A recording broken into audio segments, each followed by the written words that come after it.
નમસ્કાર વિદ્યાર્થી મિત્રો, છેલ્લા પીરિયડની અંદર આપણે જે અભ્યાસ કર્યો હતો એ હતો આધુનિક આવર્ત કોષ્ટક. 100 થી વધુ પરમાણ્વીય ક્રમાંક ધરાવતા તત્વો 100 થી વધુ પરમાણ્વીય ક્રમાંક ધરાવતા તત્વોનું આયુપીએસી નામકરણ કઈ રીતે કરવું એની સમજ આપણે મેળવી.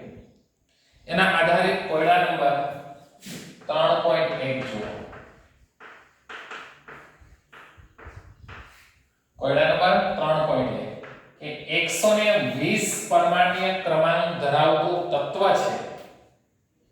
છે નહીં, પણ જો હોય તો એનું આયુપીએસી નામ, હંગામી નામ કઈ રીતે, નામકરણ કઈ રીતે કરી શકાય. તો જો 1 એટલે અન, 2 એટલે બાય, અને 0 એટલે નીલ, અને પાછળ શું લગાવવાનું? ઈયમ. તો 120 પરમાણ્વીય ક્રમાંક ધરાવતો તત્વ છે એનું નામ થશે અનબાયનિલિયમ, અને એની સંજ્ઞા થશે U B અને N. ઓકે, તો આ હતી આપણો કોયડા નંબર 3.1. હવે આપણે જોયું ઇલેક્ટ્રોન રચના, જે અગાઉ પરમાણ્વીય બંધારણમાં શીખી ગયા છે. હવેનો મુદ્દો છે તત્વોની ઇલેક્ટ્રોન રચના અને આવર્ત કોષ્ટક. કે પરમાણ્વીય બંધારણમાં જે ઇલેક્ટ્રોન રચના ભણ્યા છીએ એને આવર્ત કોષ્ટક સાથે શું સંબંધ છે.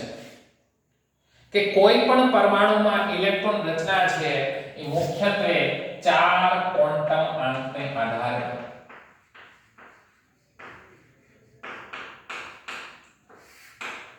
કોઈ પણ પરમાણુની અંદર ઇલેક્ટ્રોન રચના છે એ મુખ્યત્વે 4 ક્વોન્ટમ આંક ઉપર આધાર રાખે. કે પરમાણુની અંદર મુખ્ય શક્તિ સ્તર એને n બરાબર 1 n બરાબર 2 કહેવાય. મુખ્ય ક્વોન્ટમ આંક વડે આપણે મુખ્ય કોષ બતાવીએ છીએ. ત્યાર પછી આપણે મુખ્ય કોષની અંદર આવેલી કક્ષકો જેવી કે s p d f, આ કક્ષકોને દર્શાવવા માટે આપણે બીજો ક્વોન્ટમ આંક વાપરીએ છીએ, એને કોણીય વેગમાન ક્વોન્ટમ આંક L કહીએ છીએ. અને એની પણ પેટા કક્ષકો દર્શાવવા માટે આપણે ચુંબકીય ક્વોન્ટમ આંક દર્શાવીએ છીએ. બરાબર? કે કોઈ પણ કક્ષકમાં ઇલેક્ટ્રોનની ગોઠવણી કઈ રીતે થાય છે એના માટે આપણે આ 4 ક્વોન્ટમ આંકનો ઉપયોગ કરતા હતા. કોઈ પણ તત્વનું આવર્ત કોષ્ટકમાં સ્થાન એનો છેલ્લો ઇલેક્ટ્રોન કઈ કક્ષકમાં દાખલ થાય છે એના પર આધાર રાખે છે. માનો કે લિથિયમ પેલા સમૂહમાં છે, એનો મતલબ એમ થાય કે એની બાહ્યતમ કક્ષામાં 1 ઇલેક્ટ્રોન હશે. બેરિલિયમ એ બીજા સમૂહમાં છે, તો એનો અર્થ એમ થાય કે એની બાહ્યતમ કક્ષામાં 2 ઇલેક્ટ્રોન હશે. કોઈ પણ તત્વનું આવર્ત કોષ્ટકમાં સ્થાન એ એની ઇલેક્ટ્રોન રચના પર આધાર રાખે છે. જોઈએ આપણે આવર્તમાં ઇલેક્ટ્રોનની રચના.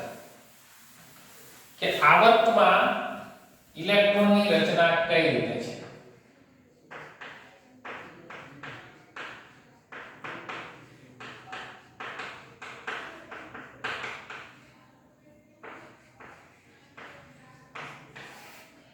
આધુનિક આવર્ત કોષ્ટક છે, એમાં કુલ કેટલા આવર્તો છે? 7.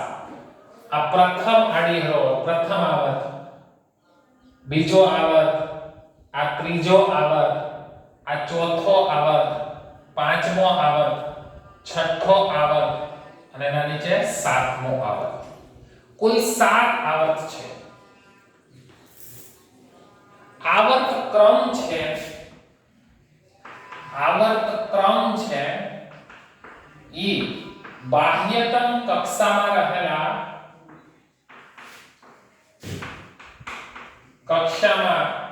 રહેલા ઇલેક્ટ્રોન માટે મુખ્ય ક્વોન્ટમ આંક n નું મૂલ્ય બતાવે છે. એટલે પ્રથમ આવર્તમાં n બરાબર 1 જ હોય, બીજા આવર્તમાં તત્વોની ઇલેક્ટ્રોન રચના જોશો તો એના મુખ્ય ક્વોન્ટમાંક 2 જ હોય. ત્રીજા આવર્તના તત્વોની ઇલેક્ટ્રોન રચના જોશો તો મુખ્ય ક્વોન્ટમાંક n બરાબર 3 જ હોય. જેમ આવર્ત ક્રમ વધતો જાય એ મુખ્ય ક્વોન્ટમાંક n નું મૂલ્ય પણ વધતું જાય. આ 7મો આવર્ત છે તો એના માટે n બરાબર 7મું શક્તિ સ્તર પણ ભરાયેલું હશે. પછી કે ત્રીજા આવર્તમાં 7મું શક્તિ સ્તર ન ભરાયેલું હોય. પાંચમા આવર્તમાં મહત્તમમાં મહત્તમ 5મું શક્તિ સ્તર ભરાયેલું હોય. પાંચમા આવર્તમાં જે પણ તત્વો છે એમાં મહત્તમ 5 શક્તિ સ્તર ભરાયેલા હોય. એમાં છઠ્ઠું શક્તિ સ્તર ના ભરાય. પ્રત્યેક આવર્તમાં તત્વોની સંખ્યા કઈ રીતે નક્કી થાય? જો બહુ સરસ પ્રશ્ન છે. પ્રત્યેક આવર્તમાં તત્વોની સંખ્યા એ ભરાનારા શક્તિ સ્તરમાં ઉપલબ્ધ કેટલી પરમાણ્વીય કક્ષકો છે તેને આધારે નક્કી થાય. જેટલી કક્ષકો ઉપલબ્ધ હોય એનાથી બમણા તત્વો એ જે તે આવર્તમાં સમાવી શકાય. કઈ રીતના સમજો તો જુઓ, અહીં હું બતાવું છું આવર્ત ક્રમ.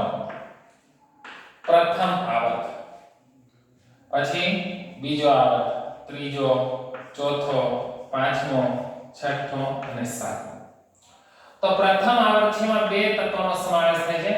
1s1 હાઇડ્રોજન, બીજો છે હિલિયમ 1s2.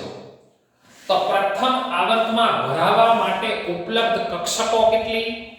એક જ. કઈ? 1s. તો એનાથી બમણા ઇલેક્ટ્રોન એટલે કુલ કેટલા? 2 તત્વો સમાવી શકાય. બીજો આવર્ત છે, જો આ પહેલા આવર્તનું પ્રથમ તત્વ હાઇડ્રોજન, છેલ્લું તત્વ હિલિયમ 1s2. હવે આ બીજો આવર્ત લિથિયમ ની ઇલેક્ટ્રોન રચના 1s2 2s2. પછી બેરિલિયમ 1s2 2s2. પછી બોરોન 1s2 2s2 2p1. પછી બેરિલિયમ પછી કયો આવશે? બોરોન. જો આ boron, carbon, nitrogen, oxygen, fluorine અને નિયોન. તો બીજા આવર્તમાં નિયોન સુધીના તત્વોની ઇલેક્ટ્રોન રચના ચકાસશો તો તમને માલુમ પડશે કે 1s પ્રકારની એક કક્ષક, 2s પ્રકારની એક કક્ષક અને 2p ની પેટા કક્ષક 3 છે. એટલે બીજા આવર્તમાં કુલ 5 કક્ષકો ભરાવા માટે છે. 1s ની પેટા કક્ષક એક જ છે, 2s ની પણ એક જ છે, પણ 2p ની 3 થાય. 2px, 2py અને 2pz. એટલે કુલ 5 પેટા કક્ષકો છે. એટલે એને ગુણ્યા 2 3 4 અને 5. એટલે 1s તો આગળથી ભરાયેલી છે. 1s તો ક્યાં ભરાઈ ગઈ? પહેલા આવર્તમાં. તો બીજા આવર્તમાં ઇલેક્ટ્રોન કઈ કક્ષકમાં ગયા? તો તમે કહેશો એક માત્ર 2s માં ગયા, લિથિયમ અને બેરિલિયમમાં 2s માં જાય છે. પછી બોરોન થી લઈને નિયોન સુધી 2p માં જાય છે. એટલે 1 અને 3 કુલ 4 કક્ષકો ગુણ્યા 2 એટલે કેટલા તત્વો? 8 તત્વો. આવી જ રીતના ત્રીજા આવર્તની અંદર જો તો 3s અને 3p ભરાય છે.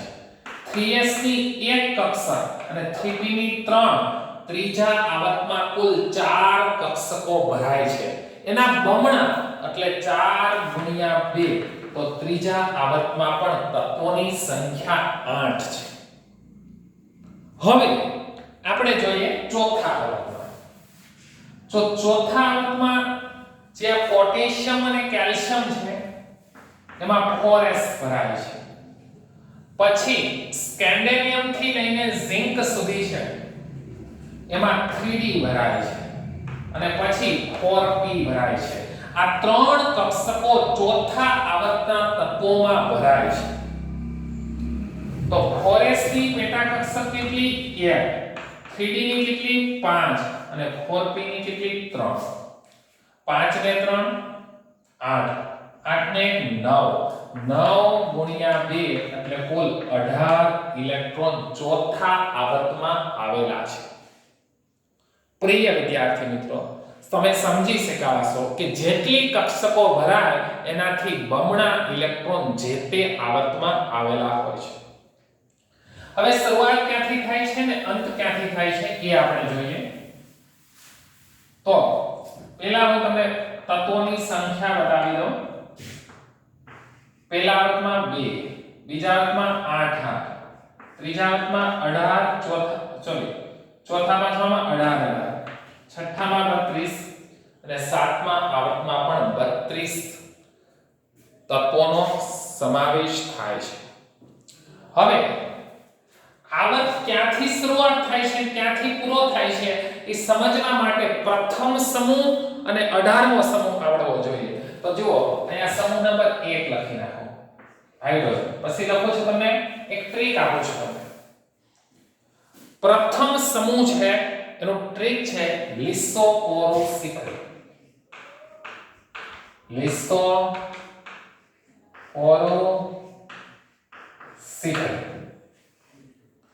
લિસોપોરોસિકલ 3 વાર બોલવાનું. લિસોપોરોસિકલ. લિસોપોરોસિકલ. લી એટલે લિથિયમ, સો એટલે સોડિયમ, પોટેશિયમ, રૂબેડિયમ, સીઝિયમ અને ફ્રાન્સિયમ. બરાબર. હવે hydrogen, lithium, sodium, potassium, rubidium, caesium અને ફ્રાન્સિયમ આ પ્રથમ સમૂહના તત્વો છે. હવે 18મા સમૂહના તત્વો અહીંયા 18મો સમૂહ જેને નિષ્ક્રિય વાયુનો સમૂહ કહેવાય. એમાં કયા કયા તત્વોનો સમાવેશ થાય? હિલિયમ, નિયોન, હિલિયમ પછી આવશે neon, argon, krypton, xenon, radon અને ઓર્ગાનેસોન. સમગ્ર આધુનિક આવર્ત કોષ્ટકમાં સૌથી છેલ્લું તત્વ છે ઓર્ગાનેસોન. 118 ક્રમાંક ધરાવતું તત્વ છે. તો આવર્તમાં જોઈએ. હવે આના ક્રમાંક લખીએ. જો પરમાણ્વીય ક્રમાંક 1. હવે 1 માં તમારે જો ટ્રીક આપું છું, બધાયના પરમાણ્વીય ક્રમાંક તમારે યાદ નહીં રાખવા પડે. ડાયરેક્ટ 2 8 8 18 18 ને 32 એમ ઉમેરતા જવાના. તો જુઓ આવર્તમાં તત્વોની સંખ્યા છે ને એ આંકડાઓ ઉમેરતા જવાના. તો 1 છે એમાં 2 ઉમેરો તો 3, 3 માં 8 ઉમેરો. જો અહીંયા 2 8 8 18 18 32 આમ ઉમેરતા જવાના. તો 1 માં 2 ઉમેરા એટલે 3, 3 માં 8 ઉમેરો એટલે 11, 11 માં ફરી 8 ઉમેરો એટલે 19. હવે બે વાર 18 18 ઉમેરો તો 19 માં 18 ઉમેરો જી એટલે 37 થયા. રાઈટ. હવે પાછા 18 ઉમેરો જી 55 થયા. અને હવે 32 ઉમેરો એટલે 87 થયા. 2 ઉમેરવાના 8 8 18 18 32 એટલે આ તત્વોના પરમાણ્વીય ક્રમાંક પણ તમને આવડી ગયા. તો જુઓ હાઇડ્રોજનનો પરમાણ્વીય ક્રમાંક 1, લિથિયમનો 3, સોડિયમનો 11, પોટેશિયમનો 19, રૂબેડિયમનો 37, સીઝિયમનો 55 અને ફ્રાન્સિયમનો 87. એટલે તમને ખબર પડશે કે કોઈ પણ આવર્તની શરૂઆત કયા તત્વથી થાય છે. પ્રથમ આવર્ત હાઇડ્રોજન જેનો પરમાણ્વીય ક્રમાંક 1 છે ત્યાંથી લઈને હિલિયમ જેનો પરમાણ્વીય ક્રમાંક 2 છે. તો એવી રીતના helium, neon, argon, krypton, xenon, radon અને ઓર્ગાનેસોન ઈ તત્વના પણ પરમાણ્વીય ક્રમાંક લખો. 2 માં 8 ઉમેરો એટલે કેટલા થઈ ગયા 10, 8 ઉમેરો એટલે 18, 18 ઉમેરો 18 36, ફરી 18 ઉમેરો 54, 32 ઉમેરો એટલે 86 અને 32 ઉમેરો એટલે 118. 8 8 18 18 32 એમ ઉમેરશો એટલે 18મા સમૂહના તત્વોના પરમાણ્વીય ક્રમાંક પણ તમને આવડશે. હવે તમે જુઓ પ્રથમ આવર્તમાં બે તત્વો છે. હાઇડ્રોજન પરમાણ્વીય ક્રમાંક 1 થી લઈને હિલિયમ પરમાણ્વીય ક્રમાંક 2 સુધી. પ્રથમ આવર્ત હાઇડ્રોજન થી શરૂઆત થાય છે ને હિલિયમે પૂરો થાય છે. બીજો આવર્તમાં કુલ તત્વોની સંખ્યા 8 છે. જે લિથિયમ પરમાણ્વીય ક્રમાંક 3 થી લઈને નિયોન પરમાણ્વીય ક્રમાંક 10 સુધી છે. જો વસ્તુઓ ખૂબ મહત્વની છે. બે વાર જોવાનું છે વિડિયો. મિનિમમ બે વાર, 3 વાર જોઈશું. ત્રીજા આવર્તમાં કુલ તત્વોની સંખ્યા કેટલી છે? 8. સોડિયમ 11 થી લઈને આર્ગોન 18 સુધીના જે તત્વો છે એનો સમાવેશ ત્રીજા આવર્તમાં થાય છે. તો જુઓ પ્રથમ આવર્તમાં આ S વિભાગનું તત્વ છે અને આ P વિભાગનું તત્વ છે. તમને એમ થશે S વિભાગ ને P વિભાગ ને શું એ હવે પછીના વર્ગીકરણમાં આપણે આવશે. આ lithium, beryllium, boron, carbon, nitrogen, oxygen, fluorine અને નિયોન એ બીજા આવર્તના તત્વો છે. ત્રીજા આવર્ત સોડિયમ 11 થી લઈને આર્ગોન 18 સુધી. હવે ચોથા ને પાંચમા, છઠ્ઠા ને સાતમા આવર્તમાં D વિભાગના તત્વો પણ આવે.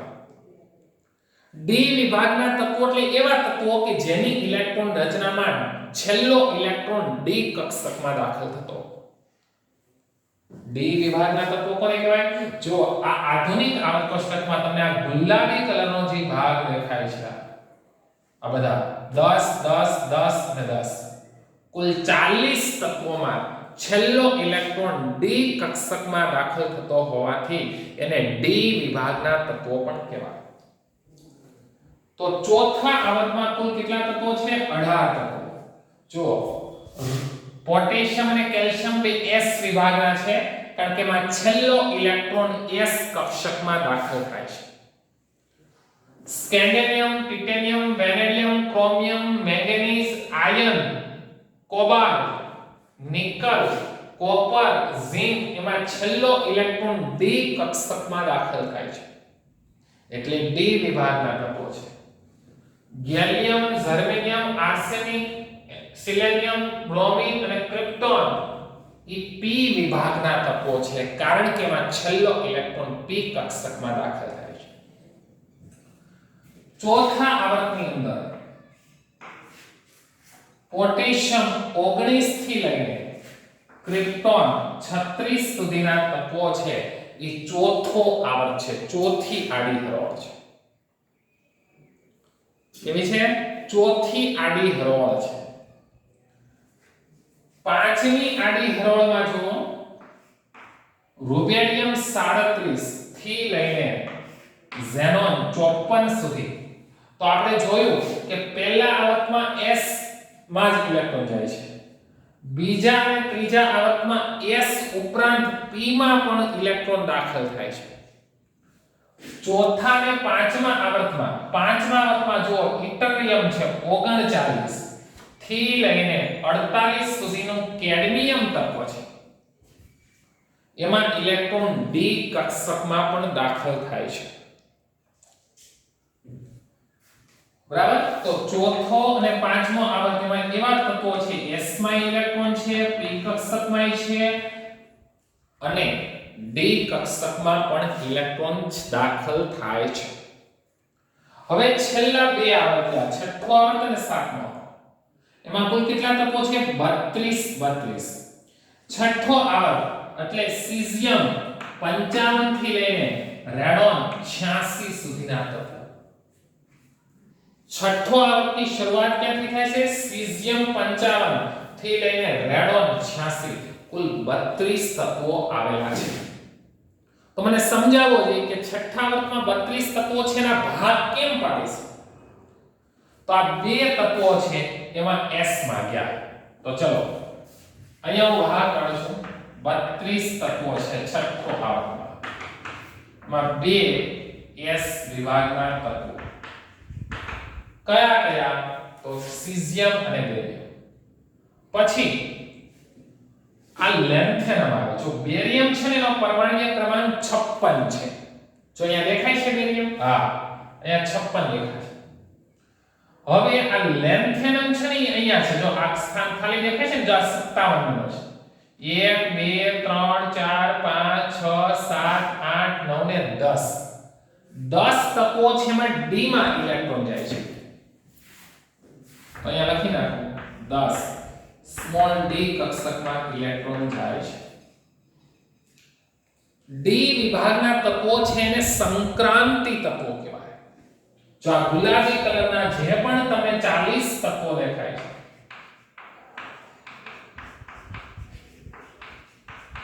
એને કેવા તત્વો કહેવાય સંક્રાંતિ ધાતુ તત્વો એ બધા ધાતુઓ જ છે હવે આપણે છઠ્ઠા આવર્તની વાત કરીએ છીએ છઠ્ઠા આવર્તમાં જે કેટલા તત્વો બાકી છે 6 1 2 3 4 5 ને 6 રેડોન 86 થેલિયમ 81 81 થી લઈને 86 સુધીના 6 તત્વો છે એમાં p વિભાગમાં ઇલેક્ટ્રોન જાય છે એટલે 6 ઇલેક્ટ્રોન p વિભાગમાં જાય છે એવા તત્વો તો 10 ને 6 16 ને 2 18 જ થયા હજી 14 ઘટે 32 કરવાના છે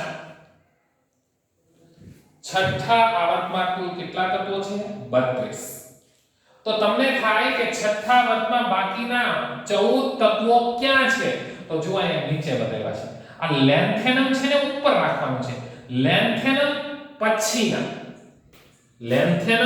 પછીના બરાબર સીરિયમ જો આ સીરિયમ છે પરમાણ્વીય ક્રમાંક 58 થી લઈને સીરિયમ થી લઈને આ છેલ્લું તત્વ છે લ્યુટેશિયમ જેનો પરમાણ્વીય ક્રમાંક છે 71 ઈ 14 તત્વોમાં છેલ્લો ઇલેક્ટ્રોન f કક્ષકમાં ભરાય છે એટલે 14 તત્વો એવા છે જેમાં ઇલેક્ટ્રોન f કક્ષકમાં ભરાય છે એટલે કુલ કેટલા તત્વો થઈ ગયા 32 તો છઠ્ઠા આવર્તમાં એવા તત્વો છે જેમાં s માં ઇલેક્ટ્રોન દાખલ થાય છેલ્લો ઇલેક્ટ્રોન p માં દાખલ થાય છે છેલ્લો ઇલેક્ટ્રોન d માં દાખલ થાય છે અને છેલ્લો ઇલેક્ટ્રોન f કક્ષકમાં પણ દાખલ થાય છે આ d વિભાગના તત્વો છે એને આપણે સંક્રાંતિ ધાતુ તત્વો કહેવાય d વિભાગના પણ આ તળિયે રહેલી જે આડી હરોળ છે કે જેમાં છેલ્લો ઇલેક્ટ્રોન f કક્ષકમાં દાખલ થાય સ્મોલ f એને આપણે આંતર સંક્રાંતિ તત્વો કહેવાય આંતર સંક્રાંતિ તત્વો તરીકે ઓળખીએ છીએ જેમ છઠ્ઠા આવર્તમાં 32 તત્વો છે એમ સાતમા આવર્તમાં પણ 32 તત્વો છે તો સાતમો આવર્ત જુઓ ફ્રાન્સિયમ 87 થી લઈને 118 સુધીના તત્વો બરાબર ક્યાં સુધી ફ્રાન્સિયમ 87 થી લઈને 118 તો જો ફ્રાન્સિયમ ને રેડિયમ 2s વિભાગ એક્ટિનિયમ નું સ્થાન ખરેખર અહીંયા ઉપર છે એટલે એક્ટિનિયમ રુથરફોર્ડિયમ ડુબેનિયમ તમારી પાસે આવર્ત કોષ્ટક હોવું જોઈએ આવર્ત કોષ્ટક સામું રાખવાનું તમારે ડુબેનિયમ સિબોર્નિયમ બોહરિયમ હાસ્યમ મિટર્બિયમ બરાબર અહીંથી લઈને ઠેઠ કોપરન્સિયમ સુધી 112 10 d વિભાગના છે આ તળિયે રહેલા 14 જો આ 14 છે એ એક્ટિનિયમ શ્રેણીના તત્વો કહેવાય એક્ટિનિયમ પછીના જેમાં f વિભાગમાં ઇલેક્ટ્રોન જશે એટલે નીચે બીજી 14 તત્વોની લાઈન છે એમાં f કક્ષકમાં ઇલેક્ટ્રોન દાખલ થાય છે એટલે આપણે એને f વિભાગના તત્વો તરીકે ઓળખીશું f વિભાગના તત્વોને આંતર સંક્રાંતિ તત્વો કહેવાય એટલે આમ સાતમા આવર્તમાં 2s વિભાગમાં ઇલેક્ટ્રોન જશે 6 તત્વોમાં છેલ્લો ઇલેક્ટ્રોન p માં જશે 10 તત્વોમાં છેલ્લો ઇલેક્ટ્રોન ડી કક્ષકમાં જશે અને 14 તત્વોમાં છેલ્લો ઇલેક્ટ્રોન એફ કક્ષકમાં દાખલ થશે. એટલે 7મા આવર્તમાં પણ કુલ 32 તત્વો આવેલા છે. આ છે જો એ 7 લખેલું છે 7. એનો મતલબ એમ થાય આ તત્વોનું સ્થાન અહીંયા છે અને અહીંયા 6 લખેલું છે. એનો મતલબ એમ થાય આ શ્રેણીનું સ્થાન અહીંયા છે. છઠ્ઠા આવર્તમાં લેન્થેનમ પછીના 14 તત્વો સીરિયમ 58 થી લઈને લ્યુટેશિયમ 71 સુધીના તત્વોમાં છેલ્લો ઇલેક્ટ્રોન F કક્ષકમાં દાખલ થાય છે અને લેન્થેનમ પછીના છે એટલે એને લેન્થેનોઇડ શ્રેણી કહેવાય. અને 7મા આવર્તમાં એક્ટિનિયમ પછીના થોરિયમ પરમાણ્વીય ક્રમાંક 90 થી લઈને થોરિયમ પરમાણ્વીય ક્રમાંક 90 થી લઈને લોરેન્સિયમ પરમાણ્વીય ક્રમાંક 103 સુધીના તત્વોને એક્ટિનોઇડ શ્રેણી કહેવાય. આંતર સંક્રાંતિ શ્રેણીમાં બે શ્રેણી છે, લેન્થેનોઇડ શ્રેણી અને એક્ટિનોઇડ શ્રેણી. તો લેન્થેનોઇડ શ્રેણી એટલે ક્યાં 14 તત્વો સીરિયમ 58 થી લઈને લ્યુટેશિયમ 71 સુધીના. એક્ટિનોઇડ શ્રેણી એટલે થોરિયમ 90 થી લઈને લોરેન્સિયમ 103 સુધીના તત્વો છે એનો સમાવેશ એક્ટિનોઇડ શ્રેણીમાં થાય છે. અને આ બંને શ્રેણીને સંયુક્ત રીતે આંતર સંક્રાંતિ શ્રેણી તરીકે ઓળખવામાં આવે છે. વિદ્યાર્થી મિત્રો જુઓ, આ સમૂહ નંબર 1 અને સમૂહ નંબર 2 આ જે ઊભી બે હરોળો છે એમાં છેલ્લો ઇલેક્ટ્રોન s વિભાગમાં જાય એટલે એને s વિભાગના તત્વો કહેવાય. તત્વોનું s p d અને f વિભાગમાં વર્ગીકરણ કરતા પહેલા જોઈ લઈએ કોયડા નંબર 3.2.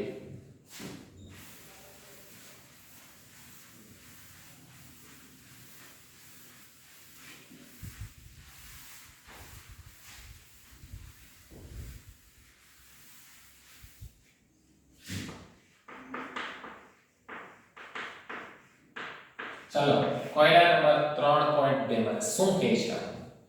આવર્ત કોષ્ટકના 5મા આવર્તમાં 18 તત્વો હોય છે તેને કઈ રીતના સમજાવશે? 5મા આવર્તમાં 18 તત્વો છે કઈ રીતે સમજાવશે? તો જો 5મા આવર્ત છે કે મુખ્ય ક્વોન્ટમ n નું મૂલ્ય 5 થયું. n નું મૂલ્ય કેટલું થયું? 5 થયું.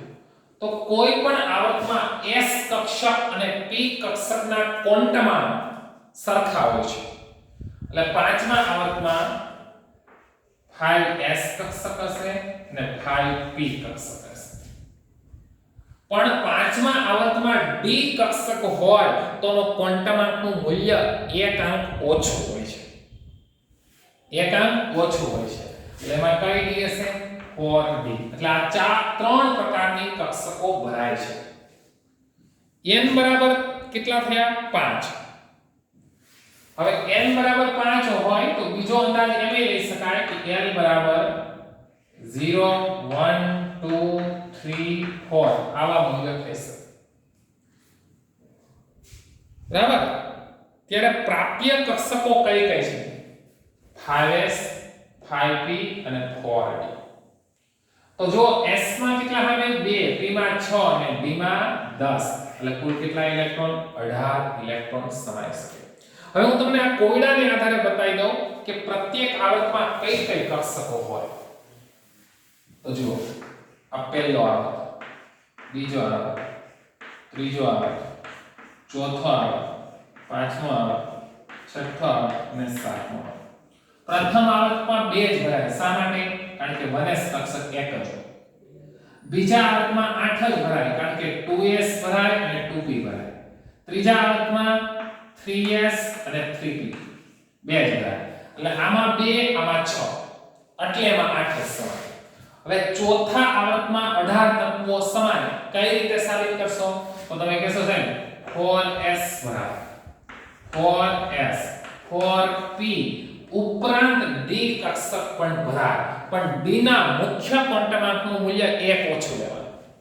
એટલે ચોથામાં s અને p 4 4 જ ભરાય પણ d 3d ભરાય. પાંચમા આવર્તમાં તો તમે કહેશો સાહેબ 5s ભરાય 5p ભરાય પણ d નો ક્વોન્ટમાંક એક અંક ઓછો હોય એટલે પાંચમા આવર્તના તત્વોની ઇલેક્ટ્રોન રચનામાં નજર કરશો તો એમાં 4d માં જતા હશે પાંચમા આવર્તમાં 18 તત્વો સમાય છે કઈ રીતે કે 5s માં 2 5p માં 6 અને 4d માં 10 આમ કુલ 18 તત્વો છે છઠ્ઠા આવર્તમાં 6s હોય 6p હોય d નો ક્વોન્ટમાંક 1 ઓછો એટલે 6d નો આવે છઠ્ઠા આવર્તમાં 5d આવે એટલે શું લેવાનું 5d અને f નો 2 ક્વોન્ટમાંક ઓછો લેવાનો f કક્ષકની આગળ છઠ્ઠા આવર્ત હોય તો 6 માંથી 2 બાદ કરો એટલે કઈ બરાશે 4f એટલે તમે કહી શકો કે છઠ્ઠા આવર્તમાં 6s 6p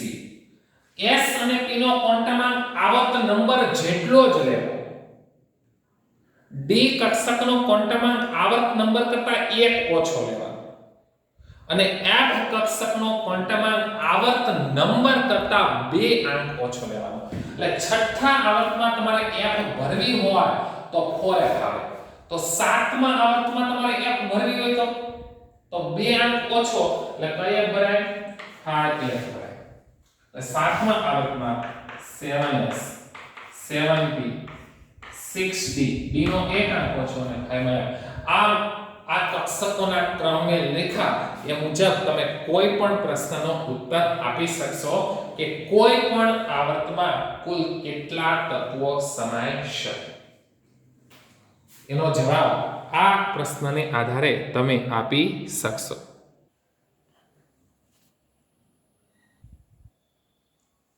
ચલો વિદ્યાર્થી મિત્રો હવે ભણીએ સમૂહ પ્રમાણે ઇલેક્ટ્રોન રચના તો સમૂહ નંબર 1 લો સમૂહ એટલે કુટુંબ કે સમૂહ 1 માં એવા તત્વો આવે કે જેની બધાની બાહ્યતમ કક્ષાની ઇલેક્ટ્રોન રચના સરખી લાગે હાઇડ્રોજન પછી લિસોપોરોસિટ્રે lithium sodium potassium rubidium caesium અને ફ્રેન્સિયમ એને સમૂહ નંબર 1 કહેવાય તો આ બધાના પરમાણ્વીય ક્રમાંક ખબર હોય તો પછી તમે ઇલેક્ટ્રોન રચના આઉફબાઉના નિયમ પ્રમાણે લખી શકો હાઇડ્રોજનનો પરમાણ્વીય ક્રમાંક 1 એમાં 2 ઉમેરો એટલે 3 એમાં 8 ઉમેરો એટલે 11 એમાં 8 ઉમેરો એટલે 19 18 ઉમેરો એટલે 37 બરાબર એમાં પાછા 18 ઉમેરો એટલે 55 અને 32 ઉમેરો એટલે 87 હવે મારે સીઝિયમની ઇલેક્ટ્રોન રચના લખવી હોય તો હું લખી શકું શા માટે મારે આઉટબાઉન્ડની ડિઝાઇન દોરી લેવાની 1s 2s પછી 2p 3s 3p 3d 4s 4p 4d 4f 5s 5p 5d આમ ક્રમશઃ પેલા બે ભરાય 1s તો જુઓ સીઝિયમની લખવી હોય તો 1s square 2s square 2p6 2s આવી ગઈ પછી હું આવ્યો 3s સ્ક્વેર પછી હું આવ્યો 3p4s 3p6 4s સ્ક્વેર જો આનું ભરતો જાવ ક્રમશઃ તો 20 ઇલેક્ટ્રોન ભરાઈ ગયા હવે 3d 4p ને 5s એટલે 3d 10 તો 30 ભરાઈ ગયા પછી કઈ આવશે 4p6 કેટલા ભરાઈ ગયા 36 હવે કોનો વારો 5s2 હવે જો આગળ કોનો વારો આવે 4d પછી 5p પછી કઈ આવશે 6s એમ ભરતા જાઓ તો 5s તો નહીં હવે કોનો આવ્યો 4d 10 તો જો અહીંયા 30 ને 6 36 ને 2 38 ને 10 48 4d છે અહીંયા 4d પછી કોનો વાર આવે અહીંયા આવશે 5p 5p6 ચલો 30 36 38 ને 10 48 48 ને 6 48 ને 54 હવે એવું કયું આવ્યું 6s 2 તો આ મુજબ લખી શકાય ઇલેક્ટ્રોન રચના આવું પામના નિયમ પ્રમાણે જેટલો પરમાણુય ક્રમાંક હોય એટલા ઇલેક્ટ્રોન ભરતા જવાના. પણ આવું લાંબુ લાંબુ ન લખવું હોય, ફક્ત બાહ્યતમ કક્ષક 55 છે, આ 56 થઈ જશે, ત્યાં આપણે 6x1 રાખીએ. તો આ જે ઇલેક્ટ્રોન રચના છે એ ઝેનોનની છે. એટલે આગળનો નિષ્ક્રિય વાયુના સમૂહનું તત્વ લઈ લેવાનું. ઉદાહરણ તરીકે જુઓ, આ હાઇડ્રોજન છે એની 1s1. હવે આની આગળ helium, neon, argon, krypton, xenon અને આ રેડોન. આવું થશે. હવે હાઇડ્રોજનની 1s1 તો લિથિયમ છે બીજો આવર્ત એટલે 2s1, સોડિયમ છે ત્રીજો આવર્ત 3s1, પોટેશિયમ ચોથો આવર્ત 4s1, રુબેડિયમ પાંચમો આવર્ત 5s1, સીઝિયમ છઠ્ઠો આવર્ત 6s1 અને ફ્રેન્શિયમ છે સાતમો આવર્ત 7s1. તો આપણે જોયું કે આ સમૂહ નંબર 1 માં એવા તત્વો છે કે જેની બાહ્યતમ કક્ષામાં એક ઇલેક્ટ્રોન છે. બાહ્યતમ કક્ષામાં એક ઇલેક્ટ્રોન છે એટલે એને આપણે સમૂહ નંબર 1 કહીએ છીએ. હવે S વિભાગના તત્વો કોને કહેવાય? S વિભાગના તત્વો તો જે તત્વમાં છેલ્લો ઇલેક્ટ્રોન S કક્ષકમાં દાખલ થતો હોય એને. તો આ સમૂહ નંબર 1 અને આ સમૂહ નંબર 2 છે એને આપણે S વિભાગના તત્વો કહેવાય. એમાં સમૂહ નંબર 1 છે એને આલ્કલી ધાતુ અને સમૂહ નંબર 2 છે એને આલ્કલી અર્ધ ધાતુ કહેવામાં આવે છે. સમૂહ નંબર 1 ના તત્વોને આલ્કલી ધાતુ અને સમૂહ નંબર 2 ના તત્વોને આલ્કલી અર્ધ ધાતુ કહેવામાં આવે છે. અહીંયા જો સમૂહ નંબર 13, 14, 15, 16, 17 ને 18 આ 6 સમૂહો છે એમાં છેલ્લો ઇલેક્ટ્રોન p કક્ષકમાં દાખલ થાય છે. એટલે p વિભાગના તત્વો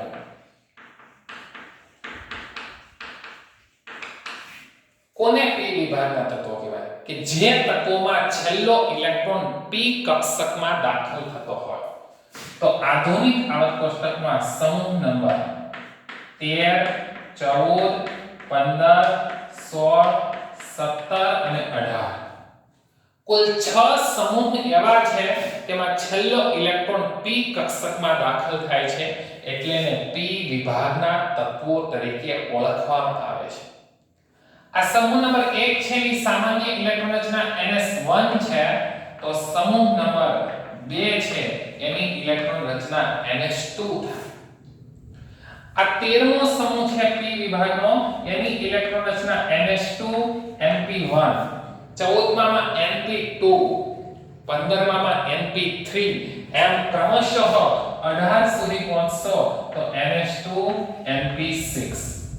તો p વિભાગના તત્વોની ઇલેક્ટ્રોન રચના ns2 np1 થી લઈને ns2 np6 સુધી આવશે. 13મા સમૂહમાં એવા બધા તત્વો છે કે જેમાં p1 હશે. 14મા સમૂહમાં એવા તત્વો હશે કે જેમાં p કક્ષકમાં 2 હશે. 15માં p કક્ષકમાં 3, 16માં p કક્ષકમાં 4, 15માં p કક્ષકમાં 5 અને 18મો સમૂહ છે 17માં હેલોજન સમૂહમાં p કક્ષકમાં 5 ઇલેક્ટ્રોન અને 18મો સમૂહ છે જો આ નિષ્ક્રિય વાયુનો સમૂહ માં p કક્ષકમાં 6 ઇલેક્ટ્રોન હશે. p વિભાગના આ 6 સમૂહ છે જો આ p વિભાગ છે આખો એમાં ધાતુય છે, અર્ધ ધાતુય છે અને ઉપધાતુ પણ છે. p વિભાગના તત્વોમાં ધાતુ, ઉપધાતુ અને અર્ધ ધાતુ ત્રણેય પ્રકારના તત્વો છે. જ્યારે s વિભાગના બંને સમૂહમાં બધાય ધાતુ જ છે. p વિભાગના તત્વોમાં જે આ 18મો સમૂહ છે એને આપણે નિષ્ક્રિય વાયુનો સમૂહ કહેવાય અથવા તો ઉમદા વાયુઓ કહેવાય કારણ કે કોઈ રાસાયણિક પ્રક્રિયામાં ભાગ નથી લેતા. આ 17મો સમૂહ છે એને આપણે હેલોજન સમૂહ કહેવાય. 17મા સમૂહને હેલોજન સમૂહ તરીકે ઓળખાય છે અને 16મો સમૂહ છે એને ચાલ્કોજન સમૂહ તરીકે પણ ઓળખાય છે. તો 16મો સમૂહ જે P વિભાગનો છે એને ચાલ્કોજન સમૂહ, 17મો સમૂહ છે એને હેલોજન સમૂહ અને જે 18મો સમૂહ છે એને નિષ્ક્રિય વાયુનો સમૂહ તરીકે ઓળખવામાં આવે છે. વિદ્યાર્થી મિત્રો, સમૂહ નંબર 3 થી સમૂહ નંબર 12 સુધીના તત્વો છે એને ડી વિભાગના તત્વો તરીકે ઓળખવામાં આવે છે. બરાબર, હું ખાલી લખી નાખું. સમૂહ નંબર 3 થી 12 કયા વિભાગના? ડી વિભાગના તત્વો કહેવામાં આવે છે અને એ બધાય ધાતુ તત્વો છે. તળિયે રહેલી બે આડી હરોળ એને F વિભાગના તત્વો કહેવામાં આવે છે અને એને આંતર સંક્રાંતિ તત્વો કહેવાય છે એવું આગળ મેં કીધું. જેમ બે વિભાગના તત્વો છે એ બધા કેવા છે? સંક્રાંતિ ધાતુ તત્વો. એમ આ તળિયે રહેલી બે આડી હરોળ છે એને આંતર સંક્રાંતિ ધાતુ તત્વો કહેવામાં આવે છે. જોયું કે આખો આધુનિક આવર્ત કોષ્ટક છે 4 ભાગમાં વર્ગીકૃત છે. આ પ્રથમ બે સમૂહ S વિભાગ, 13 થી લઈને 18મો સમૂહની આ 6 ઊભા સ્તંભ છે એ P વિભાગ. આ વચ્ચે રહેલા ગુલાબી કલરના 40 તત્વો છે એ D વિભાગ અને તળિયે રહેલી આડી બે હરોળ છે એને આપણે F વિભાગના તત્વો અને F વિભાગના તત્વોને આંતર સંક્રાંતિ ધાતુ તત્વો તરીકે ઓળખવામાં આવે છે.